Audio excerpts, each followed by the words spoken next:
Hey guys, so today we are going to talk about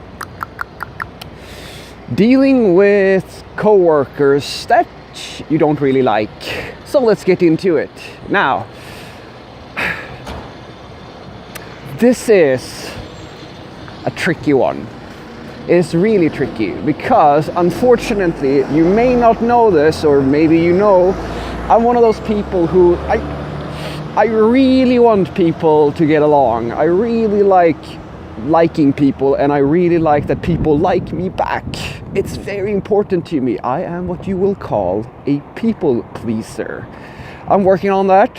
I'm trying to kill off that fussy part of my heart that always wants to make people happy and make it a little bit hardened, so that it doesn't hurt as much when I can't get somebody to enjoy the interactions that I have with them.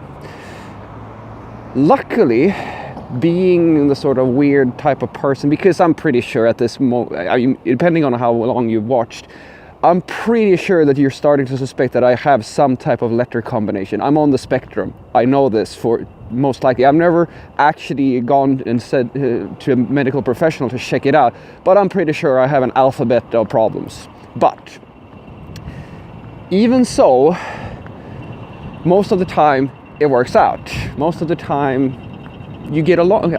You get along with people, right? But what do you do when you can't? What do you do when you meet that special somebody who hates your guts and you hate them back? And now you're in this unfortunate situation where you have to work together. How the hell do you solve that one? Well, the obvious solution, I suppose, is to either get them fired or quit yourself. But I don't think that's not the way to go. That's not the way. No. So in order for this to make any type of sense, let me cast us back to once upon a time when I actually had this situation. So I started at this company, right, where there was a woman working. I mean, she was lovely in every way. She had been there for quite a while, and she was in a semi-management position. She wasn't my manager at the time, but you know, she was, for all intents and purposes, a manager. And now this is of course highly individual to each person, but I'm the sort of person, there are two types of people that I can't stand. Now I've learned this over the years. The first and foremost thing I can't stand in another human being is people who seem to believe that they are more than other people. It's people who treat other people as less because they have something that they don't, or something of that nature. If you're just so full of yourself and you piss on other people, for whatever reason, I can't stand that. I can't be around people like that. And the second type of person I can't be around is the sort of people who I call them selfish.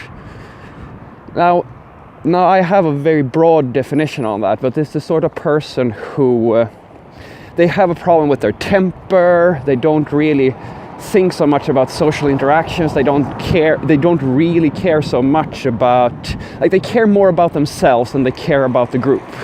They care more about getting their own thoughts, their own ideas out, and they are not afraid to create confrontations in a social group. And they do so more because they're unable to control themselves, or that they don't care. They're dismissive of other people, basically. Some people like to call that speaking your mind, and yeah, that's, I suppose, a nice way to say, you know, that's something you could call it, right? But then again, I meet people all the time that can speak their minds without pissing everybody off or intimidating people. Anywho, now that's the sort of person, from my perspective, of course, because this is a one-sided conversation. If you ask other people, they will probably give you another definition of this individual. But that's how it looked for me. So, what happened and how did I deal with it? Well, the way that it works is that now you're in the situation where you can't really do anything about it. Like, there's no way for you to, she isn't gonna quit. And I'm not going to quit just because she is in the office. So the way that I structure it is that, or the idea with it is that I try to remember something. And this is the thing that makes it all bearable. The first and foremost thing is that I try to remember that I don't have to love every single human being I work with. I just have to have a good working relationship. So the first thing it kind of happens naturally. You define the rules of engagement. And the rules of engagement should be crystal clear. In other words, I need to know absolutely everything that is required of me in order for me and her to be able to work together. In other words, I want to know what she needs from me, how I should do it, etc., etc. I need all these rules so that I can perform well, so that the interactions between this woman and me go down to the bare minimum, because I want to interact as little as humanly possible with her, not because in a professional capacity, because the more we interact, I mean, as I said, if in a perfect world we would work on our relationship and become best friends, and that's something we should work on. But until that point, if we are like cats and dogs, we need to be able to work together. So cutting down the social interactions to the bare minimum and just having a good working relationship is a very good first step. And the second thing, and this is the most important thing, respect the skill. Now, what do I mean by that? Well, even though I couldn't really get along with this individual, I respected the skill. She was incredible at what she did. I actually still remember a lot of the tips, a lot of the learnings that I got from this woman, I still carry with me today. I'm sharing it with co-workers I have today. That's how good she was. Amazing at what she did. And I remember that at one point, she actually got promoted. She became my boss. Now you can imagine how that, she had a one-to-one with all the engineers. And I remember coming into this room where she was sitting. I sat down, and here she is. She hates my guts, and I hate her back. And there we are, talking about my future in the company. It's like a fucking episode of Game of Thrones, guys, where I've been on the winning side, or I've been in the clear for a long time, and all of a sudden the power positions switch in the environment, and now she is basically capable of not firing me necessarily, but you can imagine. So yeah, I kind of felt like that. And I remember saying to her when she got the promotion, I told her that I'm very happy for her, and that feels, I'm happy for her. And she looked at me, she said, well, thank you, if you mean it. And that kind of stuck with me. Try to think about it this way, guys. At least this is how I think about it. Why does one exclude the other? And I talked to my other coworkers about this.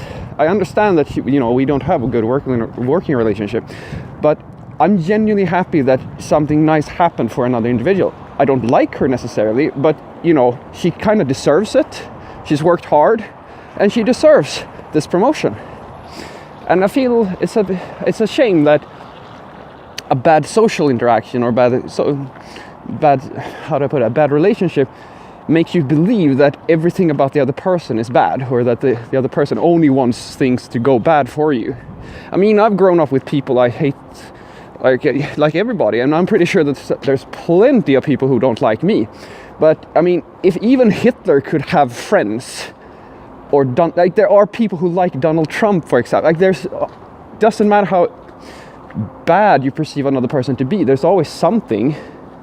And for me, that one thing, that something that makes people redeemable is the skill. And that's exactly what I was trying to convey to her, that although we may never see eye to eye and we fight all the time, she is very good at what she does. And I can see that, and she deserves credit for that thing. So that's what I'm going to leave you with, guys. If nothing else, try to respect the skill. Try to remember that person there fills a valuable and important position in your company, and just hold on to that. And hopefully over time you will start finding a way to work together. Have a great day.